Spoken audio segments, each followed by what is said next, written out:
So hey guys, welcome again to my channel. और आज की इस वीडियो में हम बात करने वाले हैं नेपाल के बारे में। नेपाल में ये जो सारा मैटर चल रहा है, वहाँ पे जो इतना प्रोटेस्ट चल रहा है, विरोध चल रहा है, ये जो जेन जी हर चीज़ों में आग लगा रहे हैं, प्रदर्शन कर रहे हैं, लगातार संसद भवन पर हमला कर रहे हैं और जितनी भी सारी वहाँ पे गतिविधियाँ हो रही हैं, तो इसी के बारे में आज हम लोग इस वीडियो में बात करने वाले हैं। तो इस वीडियो को अंत तक देखिएगा। जानकारी अगर अच्छी लगे तो चैनल को सब्सक्राइब करिएगा, कमेंट करिएगा, लाइक करिएगा और शेयर करिएगा।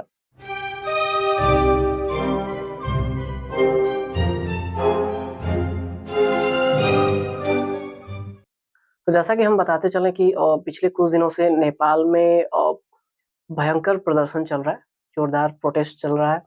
वहाँ पे जगह-जगह हमला किए जा रहे हैं, कई जगहों पर आग लगा दी गई हैं और इस बीच बहुत सारी ऐसी चीज़ें हैं जो नेपाल के बीच घटित हो रही हैं। नेपाल सरकार पर नेपाल के जो लोग हैं, उनका गुस्सा और उनके खिलाफ जो विरोध है, वो तकरीबन 1 साल से चल रहा है।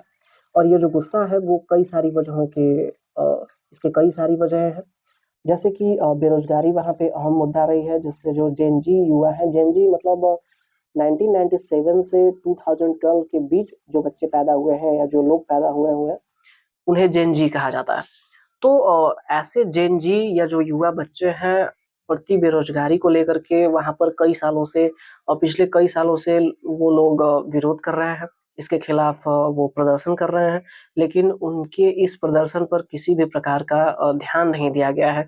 सरकार उस पर कोई अटेंशन नहीं दे रही है। नेपाल सरकार पर भाई-भतीजावाद की पॉलिटिक्स पर भी कई सारे कयास लगाए गए हैं। आई मीन वहाँ पर जितने भी नेता हो रहे हैं, वो लोग या तो अपने भाइयों को प्रमोट कर रहे हैं उस राजनीति में या अपने भतीजों को या जितने भी उनके रिलेटिव्स हैं, सबसे ज़्यादा उन्हीं को लोग प्रमोट कर रहे हैं। ये भी एक मुद्दा रहा है जिस पर जो वहाँ के जेन ज़ी हैं, जो युवा हैं, वो भड़के हैं। और कई प्रकार के जो करप्शन वाले मामले हैं, जिनमें 2021 में 5600 करोड़ रुपए का घोटाला है और 2023 में लगभग 13,500 करोड़ और 2026 में 69,600 करोड़ का जो घोटाला है, ये भी कुछ मुख्य कारण रहे हैं, जिसकी वजह से वहाँ के युवाओं ने इस प्रदर्शन को और भी अच्छे तरीके से भड़का दिया है और वहाँ के लोगों का जो जीना है, इस समय बहुत ही दुर्लभ हो चुका है। आई मीन चारों तरफ आग लगाई जा रही है और ये सारे जो मुद्दे हैं, वो सरकार से परेशान होकर के उठाए जा रहे हैं। नेपाल में जो बढ़ती बेरोज़गारी है, वो भी इन कारणों में से एक ही है, जिसने नेपाल में इस तरह के क्रांति को जन्म दिया है, जो वहाँ के युवाओं को आंदोलन करने पर मजबूर कर रही है। अगले कारण की तरफ हम देखें तो भारत और नेपाल का रिश्ता बहुत खराब नहीं रहा है, तो बहुत अच्छा भी नहीं रहा है, लेकिन बीते कुछ समय से भारत और नेपाल के बीच जो दूरियाँ थी, वो बढ़ रही थी और चीन से इसकी नज़दीकियाँ बढ़ रही हैं और चीन से नज़दीकियाँ बढ़ने का मतलब है कि इनके आर्थिक स्थितियों पर प्रभाव पड़ रहा था। ये भी एक रीज़न है, जिसके कारण यहाँ पर क्रांति आ रही है। अगला जो मुद्दा है, वो राजशाही का है। जी हाँ, नेपाल में राजशाही को अब प्रमोट किया जा रहा था। अ, लोकतांत्रिक तरीके से यहाँ पर जो चीज़ें होनी चाहिए थी, वो नहीं हो रही थी। तो ये सारे ऐसे मेजर रीज़न्स थे जिसके कारण नेपाल में ये मुद्दा उठा है, जिसके कारण ये आंदोलन हुआ है।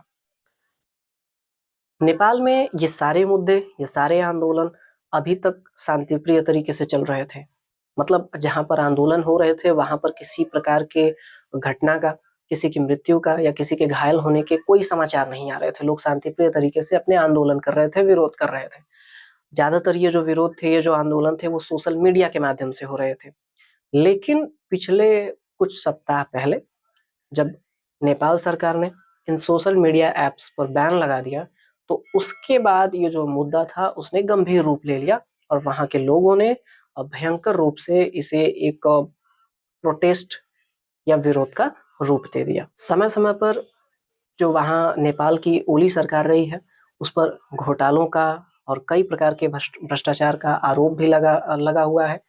और ज़्यादातर यहाँ के जो नेपाल के जो युवा हैं, उनकी माँग ये थी कि जैसे यहाँ पर नेपाल के जो मंत्री हैं, जो नेपाल के हायर पोजीशन लोग हैं, वो अपने बच्चों को अच्छी शिक्षा दे रहे हैं, विदेश में पढ़ने के लिए भेज रहे हैं।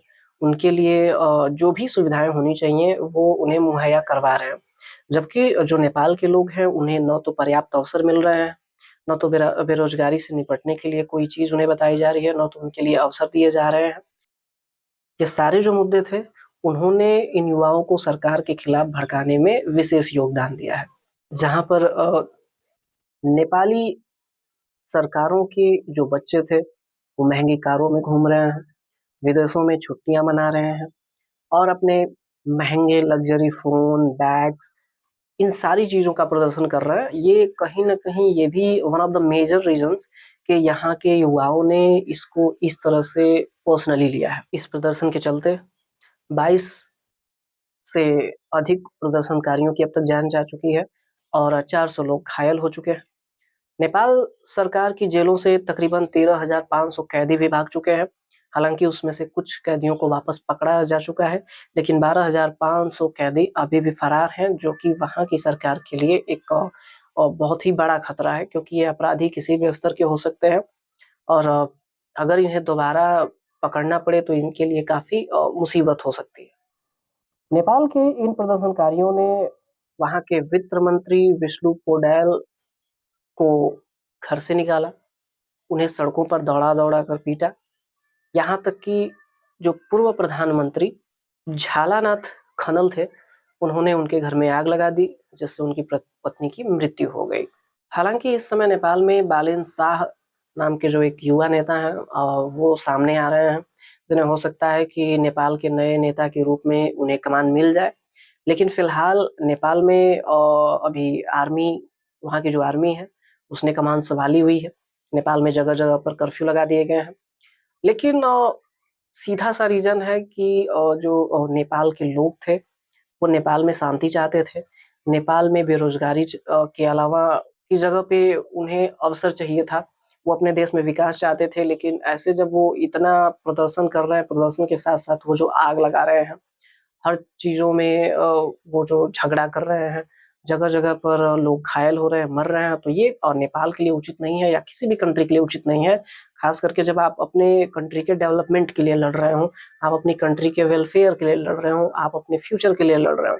तो नेपाल के जो युवा हैं या नेपाल के जितने भी वो प्रदर्शनकारी हैं, जो अपने देश की भलाई चाहते हैं, उनसे एक ही रिक्वेस्ट रहेगी कि आप जितना हो सके अपने देश के विकास में योगदान दीजिए। आप प्रदर्शन कर रहे हैं, अच्छी बात है, आप उसे शांतिप्रिय तरीके से करिए, क्योंकि आप जो नेपाल अभी देख रहे हैं, आपने उस नेपाल की कल्पनाएँ नहीं की थी। वो नेपाल कैसा भी था, आपके प्रदर्शन से पहले 10 गुना अच्छा था।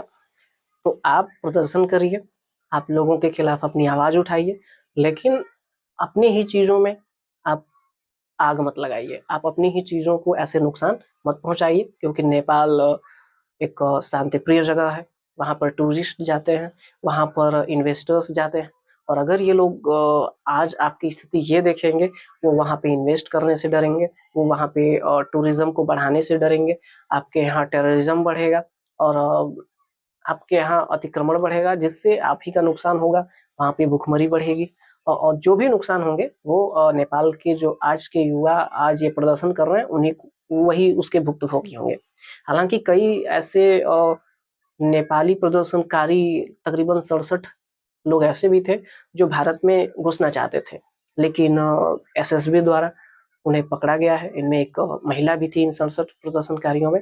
तो ऑल द वे मैं यही कहना चाहूँगा कि जो जितने भी ये प्रदर्शनकारी हैं, अपने प्रदर्शन को सही तरीका दें, अपने लिए एक नेता चुनें जो आपके देश की कंट्री के लिए डेवलप करे, ना कि आपको ऐसे माहौल में लेके जाए जहाँ पर आपके देश की पॉवर्टी की तरफ, हंगर की तरफ या नॉन एजुकेशनल क्वालिटीज़ की तरफ बढ़े।